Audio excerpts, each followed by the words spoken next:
더 이상 세상을 두려워하지 않게 하시는 생명의 주 예수 그리스도라고 하는 말씀의 제목으로 하나님께서 오늘 우리에게 주시는 은혜 말씀을 증거하길 원합니다.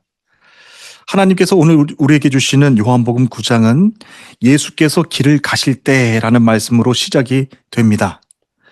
앞뒤 이어지는 맥락을 모르면 예수님께서 어떤 상황에서 길을 가고 계셨을 때의 말씀인지를 알 수가 없습니다.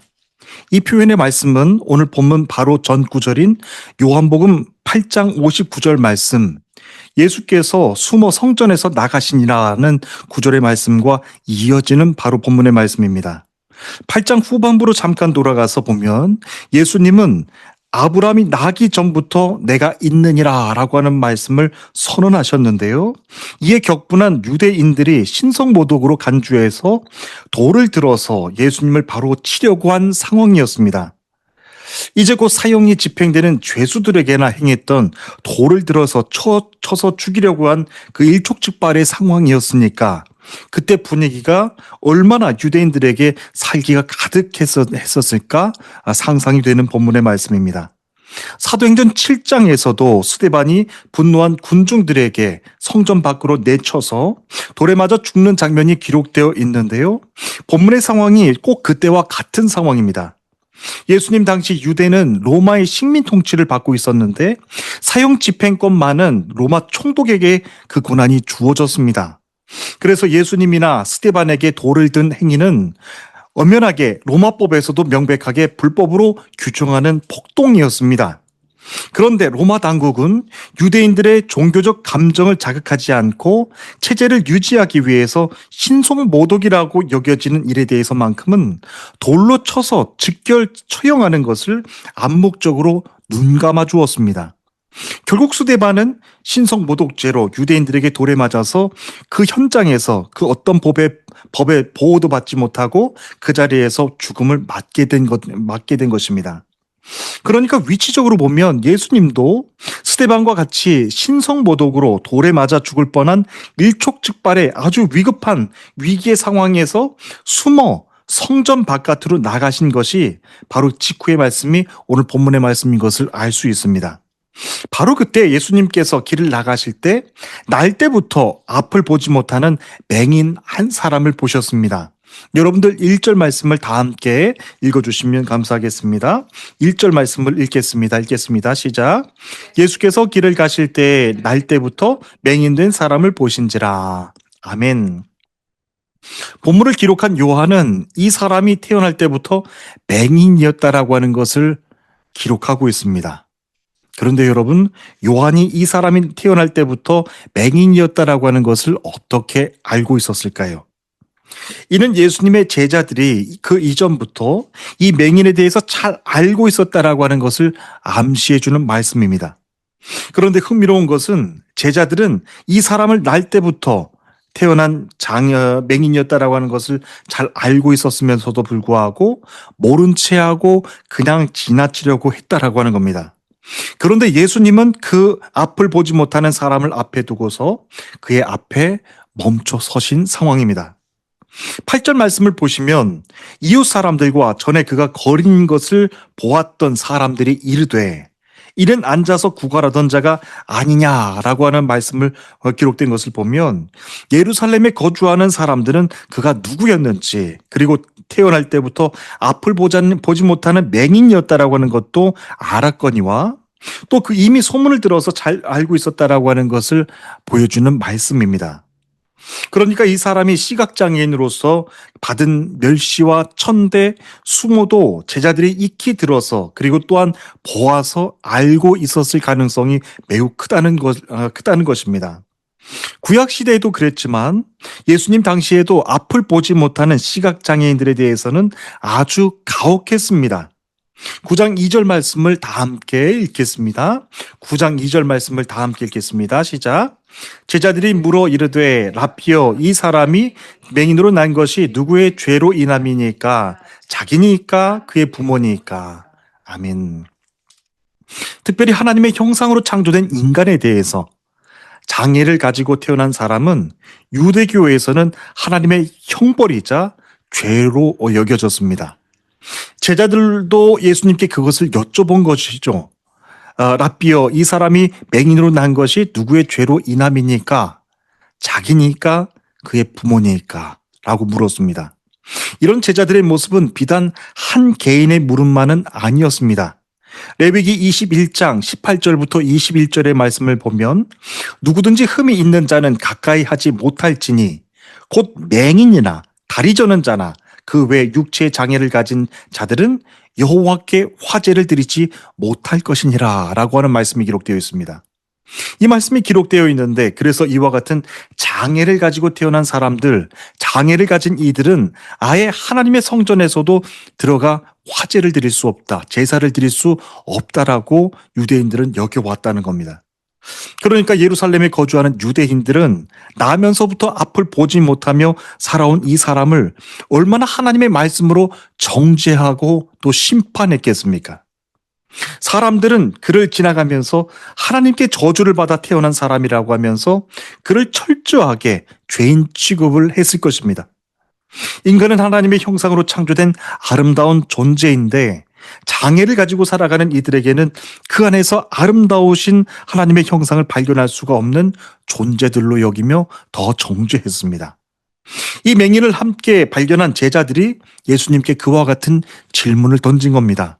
라삐여, 이 사람이 맹인으로 난 것이 누구의 죄로 인함이니까? 자기니까? 그의 부모니까? 라고 물었습니다. 사람이 장애를 가지고 태어난 것은 분명한 죄 때문인 것은 알겠는데 그렇다면 그것이 부모의 죄 때문인가요? 아니면 본인의 죄 때문인가요? 하는 논란은 있었기 때문에 제자들이 예수님께 그것을 여쭤본 겁니다. 그런데 여기서 바로 귀에 들어오는 말이 제자들이 예수님께 대한 호칭이었습니다. 예수님께 대하여 라삐어라고 불렀다라고 하는 것이죠. 무심코 그냥 지나칠 수도 있는 거지만 매우 중요한 지점입니다. 평소에도 예수님께 주님이라고 하는 호칭을 써온 제자들이었는데 왜 이 상황에서는 주님이 아니라 라삐어라고 불렀을까요? 이는 제자들이 지금 고통받고 있는 맹인을 어떤 마음으로 앞에 두고서 지금까지 그를 어떤 자세로 보았는지를 역력하게 보여주는 말씀입니다. 제자들은 태어나면서부터 앞을 보지 못하고 살아온 이 사람을 보고서 예수님께 치유의 방법을 구한 것이 아니었습니다. 부모의 죄 때문인가요? 아니면 본인의 죄 때문인가요? 예수님께 율법적으로 해석해달라고 여쭤본 겁니다. 그런데 여기에서 중요한 것은 제자들의 영적인 수준입니다. 예수님을 죄와 사망 권세를 이기시고 이 땅에서 모든 죄인들을 구원해 주시고 용서해 주시는 생명의 주님으로 보는 것이 아니라 율법을 해석하고 풀어주는 율법 교사 정도로만 인식하고 있다라고 하는 것을 보여주는 말씀입니다. 제자들의 이 질문에 대해 예수님은 어떤 말씀을 하셨을까요? 이 말씀을 분명하게 말씀하시는데 3절 말씀을 우리 이어서 다 함께 읽어주시겠습니다. 읽겠습니다. 예수께서 대답하시되 이 사람이나 그 부모의 죄로 인한 것이 아니라 그에게서 하나님이 하시는 일을 나타내고자 하심이라. 아멘. 예수님은 제자들이 질문한 이 두 가지가 모두 아니라고 말씀하십니다. 이 사람이 맹인으로 태어난 것은 부모의 죄 때문도 아니고 본인의 죄 때문도 아니다라고 하셨습니다. 여기서 놀라운 것은 예수님이 더 이상 앞을 보지 못하는 이 사람 맹인의 원인에 대해서 뭔가에 대해서 그 원인에 대해서 말씀하시지 않는다는 데 우리는 주목해야 됩니다. 원인에 대해서는 설명하지 않으십니다. 그렇다면 이 사람의 죄도 아니고 부모의 죄도 아니라고 하셨으면 그럼 다음에는 무엇 때문이라고 하는 설명을 해 주셔야 되는데 그 다음 말씀이 이렇습니다. 그에게서 하나님이 하시는 일을 나타내고자 하심이라 라고 하는 말씀을 전하십니다. 이것은 구약의 율법 안에 갇혀있는 제자들에게 매우 충격적인 대답이었습니다. 지금까지는 사람들은 인간의 고난은 죄 때문에 세상에 들어왔다고 여겨왔고 믿어왔는데 장애를 갖고 태어난 책임은 인간에게 있다라고 생각을 해왔는데 그러면 그 책임이 부모인가 아니면 자신에게 있는가를 물어보는 것은 지극히 당연한 말인데요. 그런데 예수님은 그 책임이 사람에게 있지 않다라고 하시면서 하나님이 행하시는 일을 나타내고자 하심이라 라고 하는 말씀을 전했던 겁니다. 그러니까 그 말씀이 구약의 율법에 너무나도 익숙해 왔던 이 제자들에게는 너무나도 충격적으로 다가왔을 것입니다. 이 말씀을 거꾸로 생각해 보면 하나님은 당신의 영광을 위해서 인간에게 고난을 주시는 분, 일부러 고난을 주시는 분이라고 하는 말씀으로 들릴 수가 있기 때문입니다. 오늘 본문에서도 태어날 때부터 평생을 시각장애인으로 고통받아온 이 사람이 하나님의 영광을 그의 삶을 위해서 살아왔다라고 하는 말씀으로 듣는다면 하나님은 일부러 이 사람에게 시각장애라고 하는 그 고통을 주었다라고 하는 뜻이기 때문에 그런 것입니다. 예수님은 그런 식으로 고통받아온 사람에 대해서 지금 말씀하고 계신 것이 아닙니다. 오늘도 하나님이 무엇 때문에 이런 고통을 지금 여러분들에게 지금 나에게 주시는지 정말 우리는 알 수가 없습니다. 그런데 오늘 본문을 통해서 성경이 말씀해 주시는 것은 이 땅에 고통당하는 이들을 바라보고 계시는 그 하나님이 어떤 분이신가를 바라보라고 하는 말씀입니다. 하나님은 절대로 당신의 영광을 받기 위해서 당신이 친히 말씀으로 아름답게 창조하신 인간들에게 일부러 장애의 고통을 안겨주시는 분이 아니십니다. 하나님은 이 땅에서 고통당하며 울고 있는 이들을 바라보시며 같이 아파하고 그들에게 똑같이 울어주십니다. 오늘 본문의 말씀이 바로 그것을 보게 해주십니다. 살기로 가득한 유대인들에게서 돌에 맞아 죽을 뻔한 예수님이 간신히 숨어서 성전 밖으로 나오신 상황이었습니다.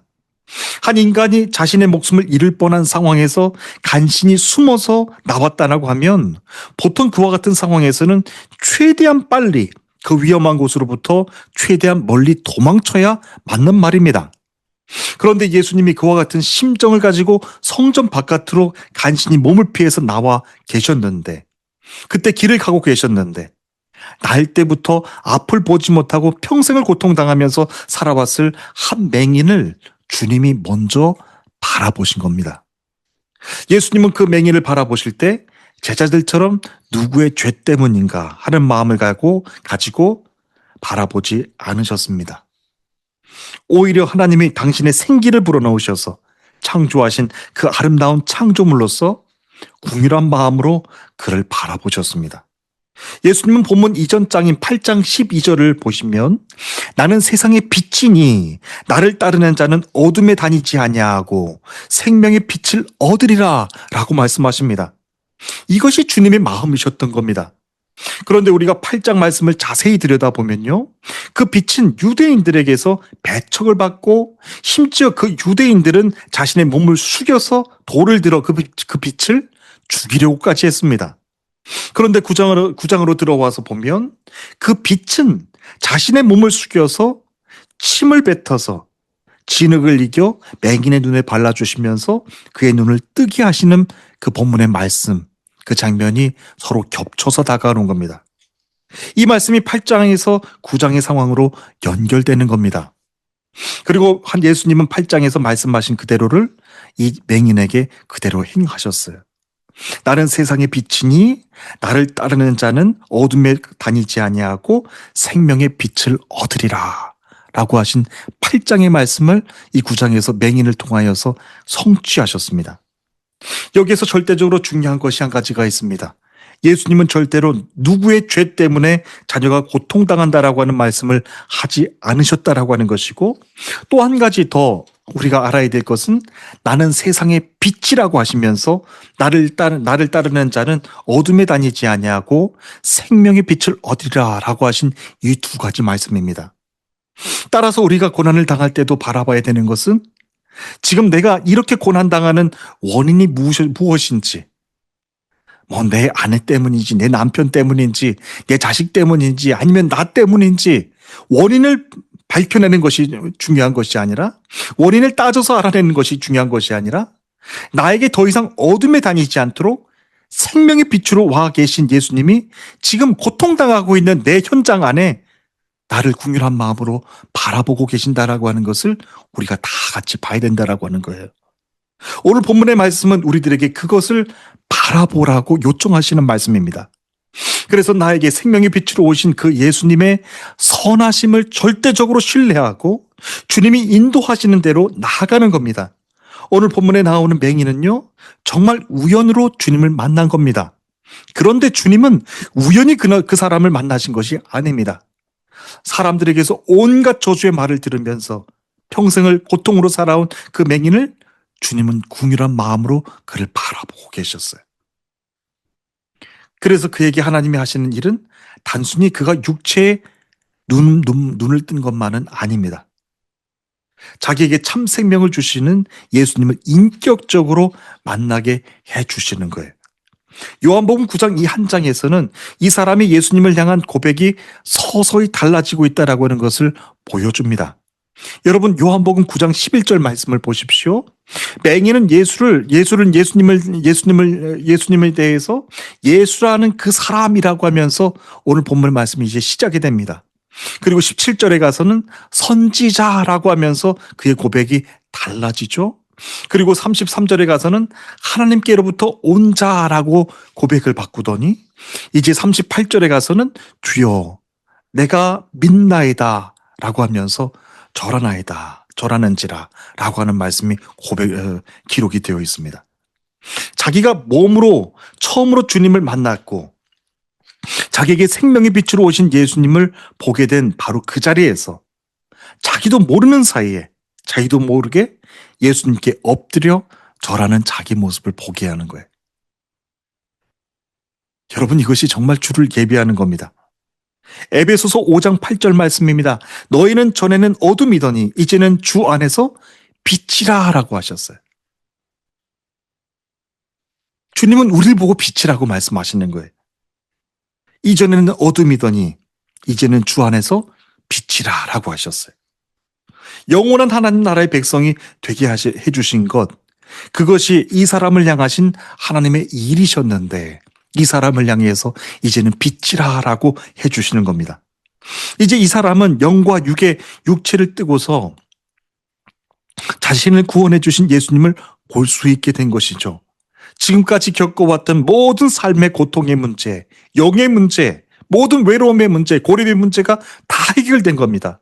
너무나 또 좋을 것 같은데 아마도 그 다음 단계부터는 또 무엇을 해야 될지를 몰라서 오늘날 교회 안에서도 성도들은 영적으로 더 갈급하고 갈망하는 것을 보게 됩니다.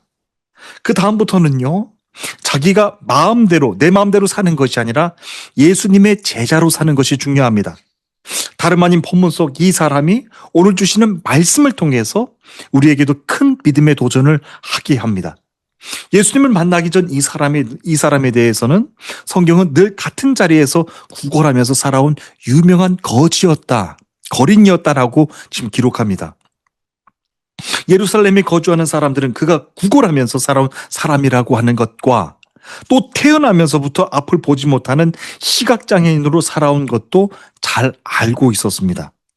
그런데 그랬던 그의 모습이 자신에게 생명의 빛으로 오신 예수님을 만나고 나서 아주 구체적으로 지금 변화된 모습을 사람들에게 보여주는 겁니다. 9장 25절 이하에 있는 말씀을 보십시오. 9장 25절 이하에 있는 말씀을 보면 그는 집요하게 자기를 불러서 율법으로 자기를 괴롭히는 유대인들을 향해서 예수님이 어떤 분이신지에 대해서 아주 분명하고 담대하게 전하는 모습을 보게 됩니다. 이렇게 고백합니다. 이상하다.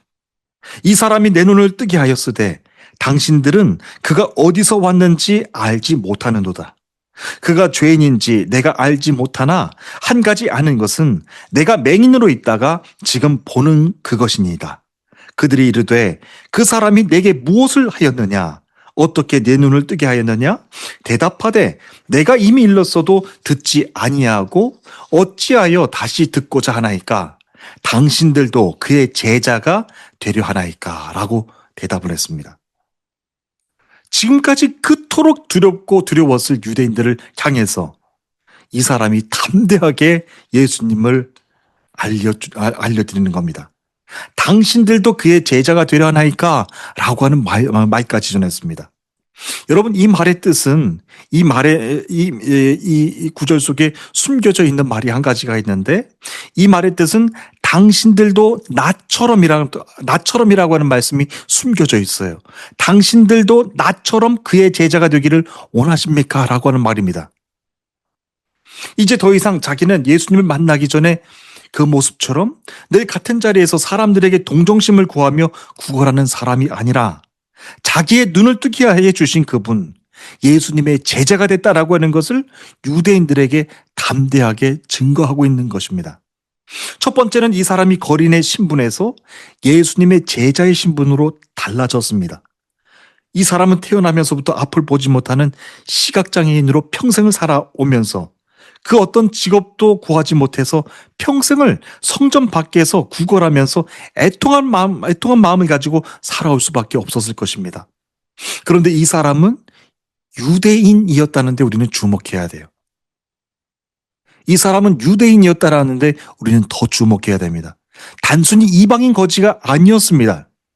이 사람에게는 부모가 있었는데 본인과는 너무나도 다른 유대인들을 두려워하는 부모의 모습들이었어요. 그 이유는 누구든지 예수를 그리스도로 주라 시인하는 자는 유대교회에서 출교하기로 결의했기 때문이죠.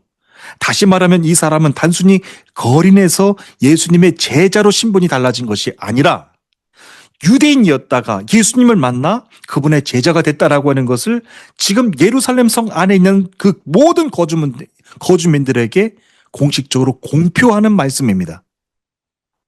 그러니까 그가 나는 예수의 제자입니다 라고 했던 고백은 보통 떨리는 고백이 아니었다라고 하는 것입니다. 세상을 그토록 두려워하면서 살았던 거린에서 이제 예수님의 제자로 신분이 달라지면서 나타난 그의 구체적인 삶의 변화입니다. 두 번째는요, 이 사람이 자기에게 오신 예수님이 생명의 빛으로 오신 분이라고 하는 것을 영적으로 깨닫고 엎드려 그를 찬양하는 일이 있었고, 그 다음에는 예수님의 이름으로 이제 앞을 보게 된 자기를 통해서 하나님이 행하시는 일을 나타내는 삶을 살기 시작했습니다. 요한복음 9장 32절 말씀을 보십시오. 창세 이후로 맹인으로 난 자의 눈을 뜨게 하였다함을 듣지 못하였나니 라고 하는 말씀이 기록되어 있어요. 이 사람에 대한 말씀을 기록하고 있는 겁니다. 자기의 눈을 뜨게 해주신 그 하나님을 만방에 전하며 간증하는 이 사람의 모습을 성경에서 지금 보여주는 말씀입니다. 그러나 성경에서는 참 아이러니하게도 예수님을 만나서 앞을 보게 된 이 사람에 대해서 그 어디에서도 이 사람의 이름을 기록하고 있는 곳은 찾아볼 수가 없습니다.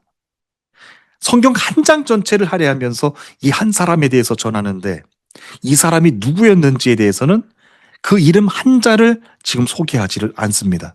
성경 전체를 봐도 소개되어 있는 곳이 없습니다. 이는 오늘 주시는 요한복음 9장의 핵심이기도 한데요. 맹인의 이름이 무엇이고 그가 과거에 어떤 일을 했고 또 누구였는지에 대해서는 요한복음이 주목하고 있는 것이 아닙니다. 중요한 것은 지금 그의 눈을 뜨게 하신 생명의 빛으로 오신 예수 그리스도가 어떤 분이신가가 중요한 겁니다. 그런데 여러분, 이 말씀을 오해하시면 안 됩니다. 하나님은 여러분들이 살아왔던 과거의 슬픔과 모든 고통의 이름들을 모른다고 하시는 것이 아니라 바로 그와 같은 삶을 살아온 여러분들을 회복하게 하시고 세상 속에서도 빛과 소금의 역할을 감당케 하시며 귀한 삶으로 살 수 있도록 생명의 빛으로 오신 분이 바로 예수 그리스도라고 하는 것을 전하는 것이 요한복음의 목적이라고 하는 겁니다. 우리가 이 땅에서 살아가면서 사람들에게 불려지는 수많은 이름들이 있습니다. 그 이름이 높고 부유한 이름이 됐건 본문에서 만난 사람처럼 부모에게서조차 사랑받지 못하고 평생을 상처받고 소외된 자리에서 살아온 그의 이름이라고 할지라도 모든 사람들은 각자 자기에게 주어진 이름들이 다 있습니다. 그런데 생명의 빛으로 오신 예수 그리스도께서 하나님이 행하시는 그 일을 위해서 여러분들의 이름을 귀하게 사용해 주신다라고 하는 말씀입니다. 그래서 이 말씀은 요한복음은 일부러 그 말씀 가운데 이 사람의 이름이 무엇이었는지에 대해서 기록하고 있는 것이 아닙니다. 그 모든 이름의 자리에 여러분들의 이름을 넣을 수 있게 하기 위해서입니다. 세상이 기억해주고 불러주는 이름이 아니라 이제부터는 생명의 빛으로 오신 예수님께서 하나님이 행하시는 그 일을 위해서 사용해 주시는 그 이름으로 여러분들을 이제 불러주신다는 거예요. 저는 여러분 모두를 주님의 이름으로 축복합니다. 오늘 말씀 가운데 생명의 빛으로 오신 예수님을 우리 모두도 다시 진실한 마음으로 또다시 영접해 드리기를 원합니다. 그래서 나도 모르는 사이에 주님 앞에 나아가 엎드려 몸을 숙여서 주님께 경배하고 찬양하는 정말로 살아있는 예배자가 되기를 원하는 겁니다. 이제는 세상을 두려워하지 않기를 원합니다. 세상에서도 담대하게 일하게 하시고 귀하게 쓰임받게 하시는 그 예수님이 여러분들과 오늘 함께하고 계시기 때문에 그렇습니다. 이제부터 시작하는 사순절 기간, 여러분들이 이제는 세상에 나가 이제는 더 이상 두려워하지 않아도 된다. 나를 고쳐주신 예수님이 나와 함께 해주시고 나를 궁휼한 마음으로 늘 함께 해주시기 때문이다. 그 십자가의 마음, 그 십자가의 궁휼한 마음을 사순절 내내 묵상하고 품고 세상 가운데 나가셔서 이제는 세상 위에서 하나님께서 행하시는 그 일을 위하여서 귀하게 사용받는 저와 여러분 모두가 되시기를 주님 이름으로 축복합니다. 육체의 아픔을 가지고 계셔도 좋습니다. 사회에서 소외받고 외톨이가 되신 분들도 좋습니다. 우리 주님은 그 모든 이름들을 다 기억하고 귀하게 여기셔서 오늘도 여러분들이 고통당하는 그 현장 가운데 와주셔서 그 자리에서 멈춰서서 여러분들을 바라보고 계시는 거예요. 이제 그 주님을 믿음으로 다시 영접하고 주님을 기쁨으로 경배하는 거룩한 시간들이 이 사순절 기간 동안 계속해서 하루하루마다 채워지기를 주님의 이름으로 축복합니다. 우리 다 함께 기도하시겠습니다.